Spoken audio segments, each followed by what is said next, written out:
There are a lot of successful people out there. I know because I've met many of them. Their stories and the passion that led them to chase their dreams. That's what this show is about. Let's get started. I will take that time and care to make sure that it's done properly and that your business can keep going. Whatever it takes. I had one customer ran into a problem on Friday. I stayed up almost the entire weekend to make sure they were running again on Monday morning. Other companies may not do that.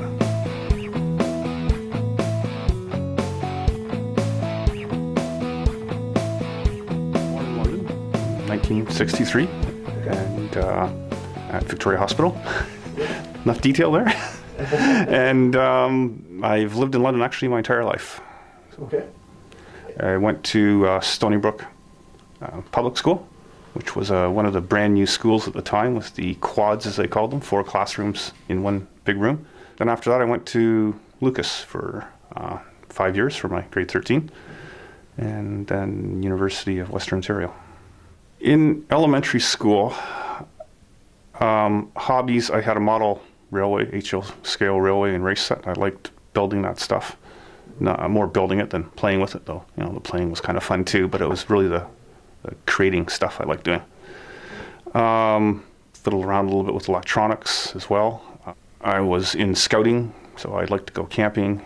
In scouting as well, we did fundraisers, collecting newspapers, cans. In my later scouting life, I put together a fundraiser actually selling window washer cleaner. Went to a company called Lawson in London and bought their window washer in something like 12-to-1 concentration and their commercial grade stuff. And we mixed it up. I found bottles from someplace and we went out and sold them door to door. When I was 16, out of necessity, my mom's car was rusting, so I started fixing that and actually created new body auto refinishing when I was 17. And then the following year I got a student venture capital loan, and I hired a couple of employees and rented a shop out of town, out on a farm, and did that for the summer. And then I went off to university, so there wasn't much time for it after that. There's always a hands-on aspect. Even in high school, I took carpentry in grade 9, and I just loved it. I got like 100% on it without even thinking about it, because I just enjoyed working with my hands and creating things, putting things together, figuring out how to make things work, or figure out why something didn't work. Which my dad suggested I follow in his footsteps and become a stockbroker. So I became his assistant. So I'd be back in about 86 range or something like that. And I worked with him and got my registered representative, my trading license, if you want to call it that, and then my options license and my futures licenses. And I worked with my dad, and my dad retired, and I took over about 18 months after I started. I took over his book, as they call it, and his clientele, and did that for 18 months. Unfortunately, just about the time he retired, the market crashed really badly. So it'd be October 87. And that had quite an effect on the general income flow from the commission, since it was straight commission. So I found that towards the end of that career that I was making trades. I was trying to figure out reasons to convince people to make a trade so I could make a paycheck, because let's face it, I had bills to pay too. Yeah. And I didn't like that, because I wanted to help people maybe get paid helping them, but I still wanted to do something that was helpful or useful, I felt, and I didn't feel I was doing that towards the end. So I went back to my common interest I always had, which was the carpentry, and started up Ken's Carpentry Custom Cabinets. I did that for 7 years.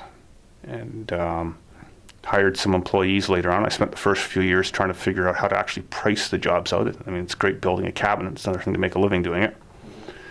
And got all those sort of numbers figured out, how long it takes to build a drawer or finish something, and so I could price out jobs, because people want to price in advance, even though it's custom work, which is a bit of a challenge.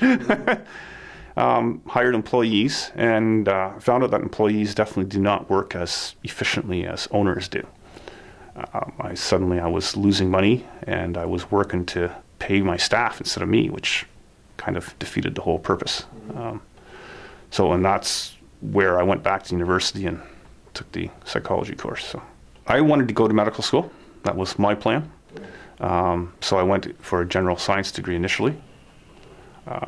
I tried that out for a year, and it turned out that university didn't agree with my plans. I took the year off, and I got an apartment, actually, and became the superintendent at that building and looked after it for a year. And I went back and tried again, and then I went back again when I was 30, 35, 90, in 1996 anyways, for that science degree again, and finally got it in 2000. So eventually I did get an honors mammalian physiology degree, so specializing in mammalian physiology. So monumental, that's for sure, particularly when my kids came up on stage and brought me a dozen roses. So that was kind of neat. And I was actually working in the medical field by then too, by the time I actually got my degree, at a sleep diagnostic lab. When I had a carpentry business, and when I was doing that, towards the end of it, I was finding I was just kind of getting bored and stuff with it. So I went back to university actually part-time, and I took a psychology course because that's all that was available during the summer that fit into a science degree, and they talked about sleeping disorders. So my problem in university before was I couldn't stay awake.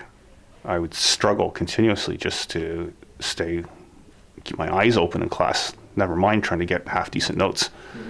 So that was really the problem, and that problem wasn't, I mean, they recognized it in the past, they didn't know what to do about it. Sleeping disorders weren't recognized back in 83 or whatever when I was first at university. So that's what inspired me actually to go into the sleep field, which is how I ended up working at the sleep lab while getting my university degree as well. I just always had a desire, like I said, to accomplish things, to do things myself, to not rely on others, maybe, I guess. Maybe that's it. I found, with the carpentry and the bodywork business, even for that matter, that people didn't do things the way I wanted them done necessarily. The job didn't turn out right.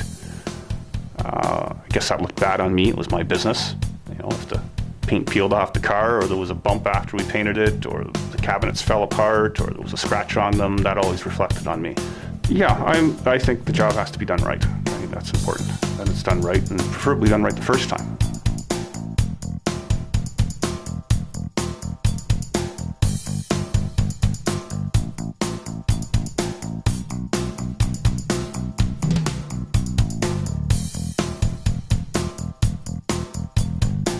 I'd owned, maintained my own computer since 85, 86, something like that, and fixed it as well, for that matter. And when I ran the sleep lab, I looked after the computers for the London lab as well as his Mississauga, Kitchener, and one of his other labs anyways.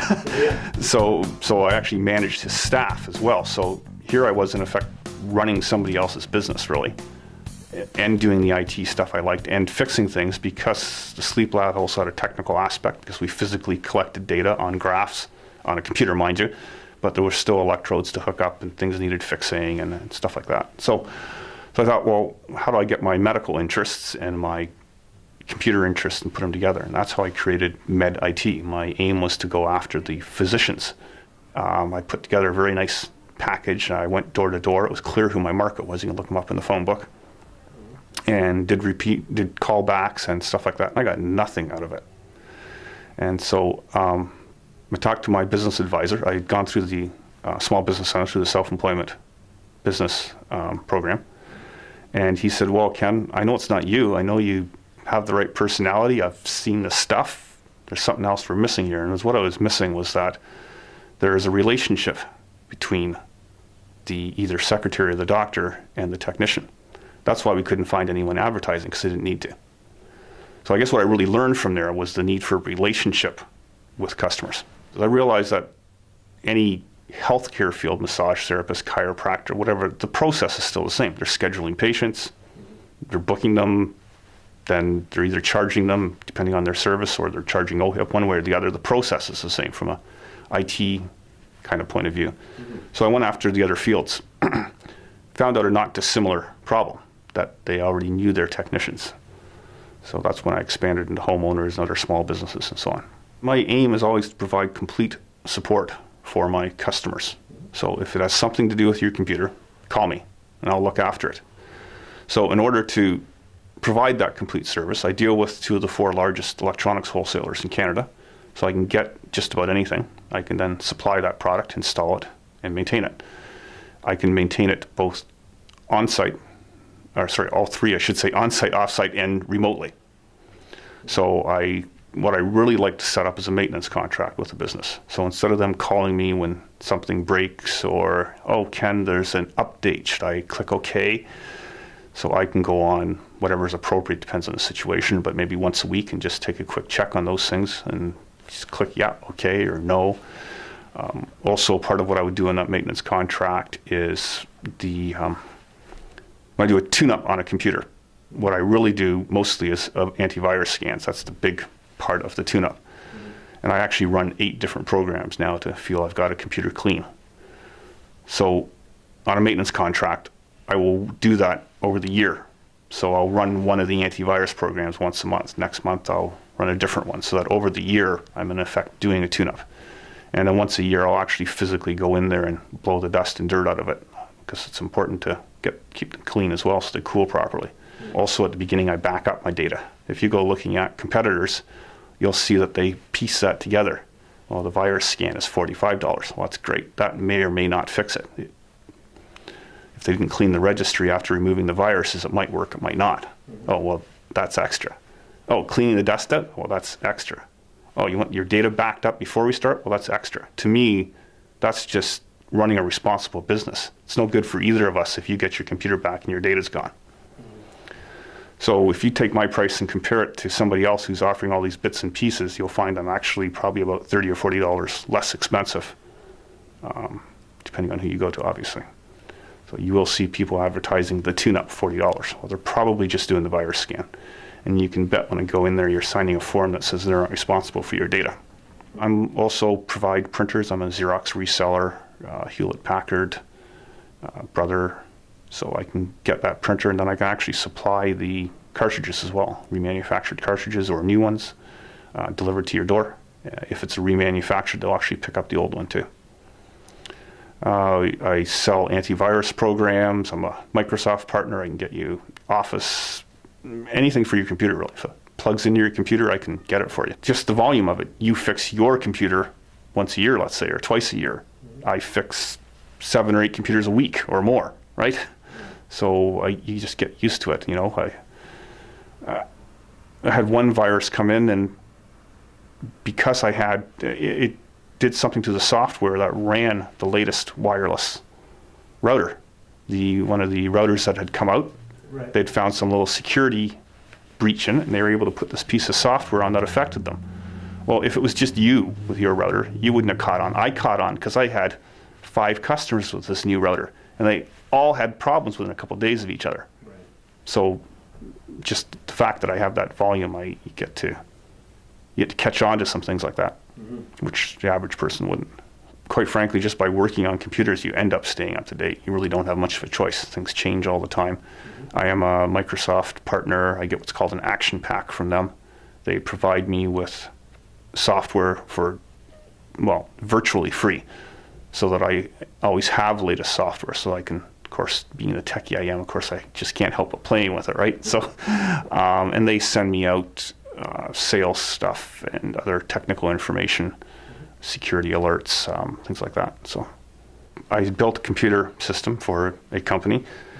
They had then hired a new admin assistant not too long ago. The computer that I had built for them wouldn't turn on. So they called in one of the big companies, because she didn't know any better, opened up the book, right? They're big, they must be reliable. Came in, told them that the computer was old and should be replaced. That was it. The admin assistant, of course, called the person I knew, said, no, call Ken. So I went in there. The power button was broken physically. Somebody had actually pushed the button in on the computer. The computer was only 18 months old. Had Windows 7 on it, 4 gig of RAM. It was not obsolete. It was being used in an office. And also, because I built the computer, I always buy parts that have 3-year warranty on them, on the hardware, so that button was actually covered under warranty. So we went from this one big company who wanted to just throw away the computer and told her it was obsolete, to getting it fixed for free. Your computer technician could do anything to your computer. He could be dishonest and actually steal your data. Pretty obvious where that could be a bad idea. Or they could be dishonest in a different way, that they could try to sell you a new computer when in fact what you need is a new switch covered under warranty. Or they could just simply not know well enough to do the job efficiently. I could spend hours fixing something if I didn't know how to fix it, and then charge somebody 3 or 4 hours labor when really it should have only been 15 minutes. Not much different really than you might get with a mechanic who you go in, there's no doubt there are shops that have a mandate to make you spend $1,000 there. The mechanics are told to do that, and they will go in there and they will find things to fix, whether they needed fixing or not. It is me, as far as I'm concerned. If that computer doesn't come back right, or I've done a bad job, then I've done a bad job, not the company's done a bad job. If you call me and say, Ken, can you help me with this? If I really can't help you, I will find somebody to help you. So I will make sure it gets done one way or the other. The fact that I am a small business owner and have been in the past, I understand the importance of getting that computer running for you and keeping it running properly.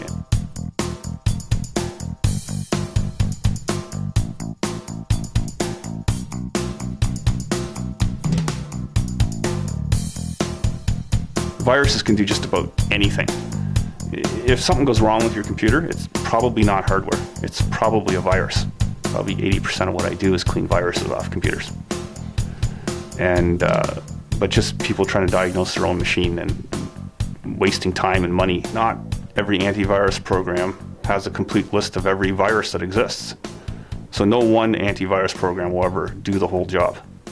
But you can't load your computer up with antivirus programs either, because not only will they might actually fight or interact with each other, they might even find each other as being viruses, because an antivirus program searches through files. Well, that looks like a virus. Well, if you stick another antivirus program on there, it thinks the other program's a virus. Because of my years of experience, it's more obvious to me. I know hardware-wise, for example, I know that a power supply is probably the most common part that fails. So I know that, so I learned to expect that. Yeah. 1 in 20 computers, I go through that whole process and the computer still doesn't feel right to me. It just doesn't respond the way it should. And at that point in time, I'll go looking for more viruses or decide it's time to wipe it out and reinstall the operating system from scratch. And in that flat fee that I charge, that will include wiping and reinstalling the operating system and putting your data back if I have to do that. I would say most computers today are far more powerful than the average user needs. They've gotten to the point, particularly since Windows 7 was brought out, Vista required a lot of resources. I've got old machines that I've fired up just for testing purposes or whatever, just playing around with, that are 6, 7 years old that have been given away, and I've stuck Windows 7 on them, and they run great. So the need for the resources has decreased since they've brought out a better operating system. Both laptop and desktops have decreased in quality.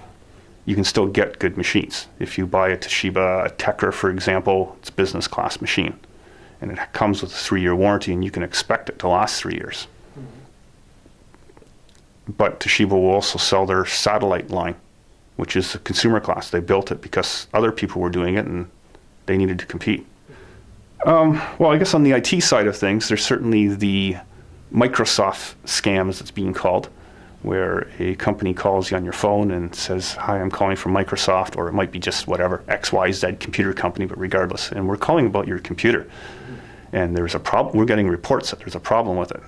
Well, this whole thing's a scam because your computer isn't sending out reports, certainly not to Microsoft, about what's wrong with it. They will try to convince you to click on a link on their website where they will get remote control over your computer. And that, once they've got remote control of your computer, they then inform you that it will cost you X dollars to fix the problem. If you refuse, they've already put a virus on your computer, and you will find your computer won't restart. If you agree and give them your credit card number, well, they're just dancing because now they've got your credit card number as well. My advice would be, if somebody came to you, then don't talk to them. Whether it's a phone call, whether it's a virus coming in, whether it's an email that comes in and invites you to do something, which is click on a link typically. anything like that, make sure you contact them first. Make sure you know who that person is. I guess maybe that comes back to the networking. Make sure you know who you're dealing with, and that would apply with anything in business or anything you do. Make sure you know who you're dealing with. One thing you can at least try to do, if you think that it's a legitimate link from a legitimate person and somebody you know, and even then, they could have a virus that's sent out the email. That's one of the ways they try to get around, by sending it from somebody else's email, so you think you can trust it. If you hover over the link, you'll often see a line pop up, and it'll be pretty obvious to you. Like, I got one from the BBB just yesterday saying that there was a complaint against me by email. And they had all the BBB logo and the whole works on it. And it said, click on this link to see the report, the complaint, whatever. And you hover over it, it doesn't even go to the BBB website. Right. So certainly look at that link before you click on it and see if it makes sense to you. If it's just going to XYZ dot something dot dot blah blah blah and this long list, and it doesn't look like anything that has anything to do with the person who's sending you the email, then certainly should be cautious about opening it. The later Internet Explorer, I think 8 and above, maybe even 7, you can actually report websites that you think are suspicious. So Microsoft is making some very serious efforts to stop stuff like this. The telephone scam I mentioned earlier, the remote control program that they use, that company has put a warning message up on their website that says, if you received a phone call that sent you here, blah, blah, blah, don't click on the link. So I think some more efforts are being made. They have, a couple of years ago, I can't seem to place it exactly, they made the internet service providers responsible for spam. And that's helped cut down on a lot of spam, which often includes viruses as well. So they are making some changes to try to stop that.